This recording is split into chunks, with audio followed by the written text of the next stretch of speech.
क्या वादा टूटने पर कफारा लाजिम होगा? नहीं। याद रखें, एक होता है वादा, एक होता है मुआहिदा, दोनों में फर्क है। एग्रीमेंट की खिलाफ वर्जी किसी कीमत पे जायज नहीं है। एग्रीमेंट दो तरफा होता है, दोनों जानिब से। मैंने आपको से कुछ वादा किया, उसके बदले में आपने भी वादा किया, ये क्या हो जाएगा? एग्रीमेंट। ये जो मुआहदे होते हैं कि भाई ये बयाना ले लो, ये मकान आपने मेरे अलावा किसी को नहीं बेचना, ये एग्रीमेंट है, क्योंकि इसके एवज में आपने बयाना दिया है। इस एग्रीमेंट की खिलाफ वर्जी किसी कीमत पे जायज नहीं है। और एक होता है वादा कि मैं कल आपके यहाँ खाने पे जरूर आऊंगा और मैं पक्का वादा करता हूं कि मैं आपका दिल नहीं दुखाऊंगा। और वो जो जैसे बच्चे स्कूल में वादा कर रहे थे ना मिस से, अरे मिस वादा करवा रही थी, टीचर थी अपने बच्चों से स्कूल में वादा करवानी थी, बच्चों वादा करो किसी का दिल नहीं दुखाओगे। बच्चों ने कहा मिस पक्का वादा करते हैं किसी का दिल नहीं दुखाएंगे। बच्चों वादा करो कभी चोरी नहीं करोगे। मिस वादा करते हैं चोरी नहीं करेंगे। बहुत सारे वादे करवा के सारे अच्छे अच्छे काम ना, आखिर में कहा बच्चों वादा करो गर्ल्स का पीछा नहीं करेंगे। मिस कभी भी गर्ल्स का पीछा नहीं करेंगे। मिस ने कहा और जब मुल्क पे जान देने की बारी आई तो वादा करो जान देंगे। बच्चे ने कहा दे देंगे, ऐसी जिंदगी का करना भी क्या है। जिंदगी को बचा के जान दे के जान छुड़ाएंगे, किसी के काम तो आ जाए। तो ये सब क्या हो रहे थे? एग्रीमेंट नहीं थे, ये वादे थे। ठीक है, ये क्या थे? ये तो खैर एक लतीफा है। वैसे हम जो किसी से कहते हैं कि मैं आपके यहाँ खाने पर आऊंगा, कल आपसे मुलाकात करूंगा, ये वादा कहलाता है। इस वादे की हदीस में आता है कि जो वादा खिलाफी करता है मुनाफिक होता है। मुनाफिक की 3 निशानियां है ना, इदा वादा अखलफ, जब वादा करे तो क्या करे? खिलाफ वर्जी। तो ये खूब समझ लें कि यहां वो वादा मुराद है जिसमें वादा करते हुए ही आपकी नीयत झूठ की हो। टोपी कराने का वादा कर रहे हैं मगर दिल में इरादा नहीं है, यह है मुनाफिकत। अगर वादा करते हुए आपकी नीयत थी कि मैं इसको निभाऊंगा, फिर आपने वादा पूरा नहीं किया, तो इसमें गुनाह इस सूरत में मिलेगा कि सामने वाले को इस वादा खिलाफी की वजह से कोई तकलीफ पहुंच रही हो, फिर तकलीफ पहुंचाने का गुनाह मिलेगा। अगर उसे तकलीफ नहीं पहुंच रही तो फिर इसमें खिलाफ वर्जी गुनाह नहीं है। नहीं आ रही बात? जैसे आपने किसी से वादा किया कल मैं आपकी दावत में आऊंगा, है भाई, और आपकी नीयत भी थी, टोपी शोपी नहीं करा रहे थे आप, नीयत थी मैं आऊंगा। कल आपको कोई काम पड़ गया, आप नहीं गए, और ना जाने से उसको कोई नुकसान भी नहीं हुआ, क्योंकि उसने खाना पकाया हुआ था तो आपके अलावा भी 20 लोग इनवाइट थे, उसमें इनवाइटेड थे। वो खाना खा लिया, उन्होंने चले गए, आप नहीं आए तो 2-4 तो वैसे ही शार्ट। भाई सारे थोड़ी आते हैं दावत में, बल्कि बाज ऐसे आ जाते हैं जिनको दावत नहीं दी होती, तो वो उनकी बजाय वो उनकी कमी पूरी कर देते हैं। हमारे यहाँ जब भी दावत होती है ना पाकिस्तान में, कुछ लोग ऐसे होते हैं जो हमेशा बिन, वो तुफैली वाला सुना है ना, बहुत दफा सुन चुके हैं, एक और दफा सुन लें, बड़ा मजा आएगा।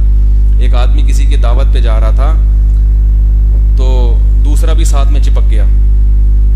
तो पहले ने कहा यार दावत मेरी है तो मैं तुम्हें क्यों लेके जाऊं? उसने कहा कह देना तुफैली है, कुछ तुफैली में भी होते हैं ना। तो 1 के 2 हो गए। अब जा रहे हैं तो एक और चिपक गया साथ में।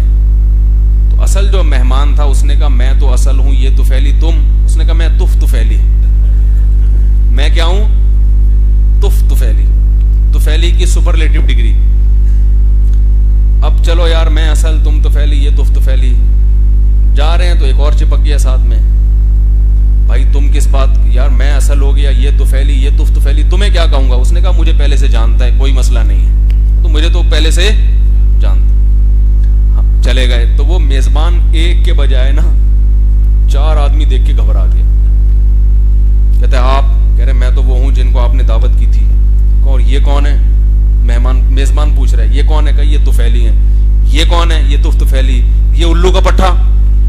तो उसने कहा मैंने कहा ना था पहले से जानता है मुझे। उससे मैं तो गुस्सा आ गया ना, कह रहे ये उल्लू का पट्टा कौन है? कह रहे मैंने कहा ना था पहले से जान पहचान है। चलो शाबाश, चलो अंदर। तो आपने किसी से वादा किया कि मैं आपके यहाँ आऊंगा, दावत खाऊंगा, और आपको पता है कि और भी लोग हैं तो खाना इसका जाया नहीं होगा, मुझे काम पड़ गया यार, मैं नहीं जा रहा यार, ठीक है ना, मैं नहीं आ रहा, मसला कि आग पे खेल के जाना है, क्योंकि वादा खिलाफी इस्लाम में क्या है, हराम। वही सुनी होती है ना, गुनाह कबीरा। अब हड़ताल हो रही है, पेट में दर्द हो रहा है, बदहजमी हो रही, डॉक्टर ने कहा है कि नान तफ्तान खाए तो आखिरी होगा वो, तो भाई कोई बात नहीं, मूड बदल गया, ये कोई इतना बड़ा मसला नहीं है। क्योंकि शरीयत में जिस चीज का जो हुक्म है ना, उसको उतनी ही वैल्यू देनी चाहिए, ना किसी चीज को बढ़ाओ ना किसी चीज को घटाओ, तो ये नॉर्मली चलता है। लेकिन अगर आपके ना जाने से सामने वाले को तकलीफ हो रही है, वो इंतजार में बैठा हुआ है, बार बार घड़ी की तरफ देख रहा है, फिर अगर आप नहीं जाते तो सामने वाले को तकलीफ पहुंचाने का गुनाह होगा, क्योंकि किसी को अजियत देना जायज नहीं है। तो उसमें या तो आप जाएं, या आप बहुत पहले फोन करके बता दें कि भाई मुझे काम पड़ गया है, सॉरी मैं नहीं आ सकता, क्योंकि उसने आपके लिए खाना बनाया है, ऐन वक्त पे आप कह रहे हैं मैं नहीं आ रहा, तो वो बेचारा खाना, इतनी मेहनत उसकी जाया होगी ना, बहुत मुश्किल है भाई। तो याद रखो, मैं जब किसी को मुलाकात का टाइम देता हूं, कई दफा ऐसे हुआ है, टाइम दिया, हम उसके लिए फारिग वक्त निकाल के बैठ गए, बहुत सी मुलाकातों को कैंसिल कर दिया और बंदा शार्ट वो आया ही नहीं, तो हमें भी फिर गुस्सा आता है। ऐसे मौके पे आपकी अखलाकी जिम्मेदारी बनती है कि आप फोन करके पहले से इन्फॉर्म करें कि मुफ्ती साहब आपके साथ मुलाकात थी 1 बजे, मुझे कोई काम पड़ गया, मैं नहीं आ। अगर हम फोन नहीं उठा रहे, आप मैसेज भेज दें, आप अपनी जिम्मेदारी पूरी करें। फिर अगर हमें तकलीफ हो तो आप कहें भाई हमने तो फोन भी किया, आपने उठाया नहीं, मैसेज भी किया, आपने उठाया, आपने सुना नहीं, तो अब जाहिर है इससे अलावा तो और कोई नहीं हो सकता ना। पुलिस थोड़ी भेजेगा कि SHO साहब आए, मुफ्ती साहब को बता दें कि जी मैं नहीं आ रहा आज। तो ये जिम्मेदारी है, हमने किसी को मुलाकात का टाइम दिया, मुझे कोई काम पड़ गया, तो मेरी जिम्मेदारी है कि मैं उसको फोन करके इत्तला दूं कि भाई मैंने आपको 1 बजे का टाइम दिया था, मगर मुझे कोई काम पड़ गया। और अगर इत्तेफाक से कल क्या हुआ है कि किसी साहब को मैंने टाइम दिया, मैं कहीं निकल गया तो मेरा मोबाइल ऑफ हो गया, और मोबाइल में चार्जर भी नहीं मिल रहा किसी से लगाने, वो अलग किस्म की तार लगती है उसमें, तो अब मैं परेशान कि जिसको टाइम दिया वो बेचारा तकलीफ में होगा। अगले दिन मेरा मोबाइल ऑन हुआ है, तो मैंने ऑन होते ही उनको फोन करके बताया कि भाई ये मेरी गलती है, मोबाइल ऑफ हो गया था, मैं आपको इन्फॉर्म, तो मान तो लो कम से कम आखिरी दर्जा है कि हमने जो तकलीफ दी है हमारी गलती है, ठीक है ना। और इस गलती की वजह, तो ये तमीज माशरे में क्या होती जा रही है, बोलो ना भाई, माशरे में तमीज खत्म।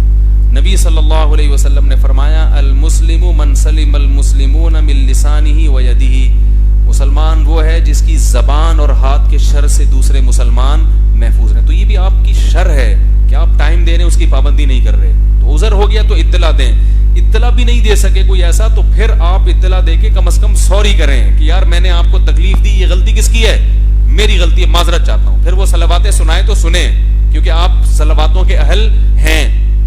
फिर वो गुस्सा कर रहे हैं तो लोग फिर कहते हैं एक तो हमने सॉरी कर ली, गुस्सा कर रहे हो, तो भाई थोड़ा सा तो गुस्सा, उसका सिर्फ सॉरी थोड़ी होती है हर चीज। अगले को तपा दिया है, 2-2 घंटे 3-3 घंटे वो परेशान है, अपने सारे शेड्यूल, आपने कहा सॉरी, तो उसका थोड़ा सा तो हक बनता है ना। तो अपनी आपको भी देखना चाहिए कि मेरा कितनी गलती है, तो अगर मैं सॉरी करूं तो थोड़ी सी सलावात फिर भी सुनने को हक बनता है सामने वाले का कि वो आपको सुनाए।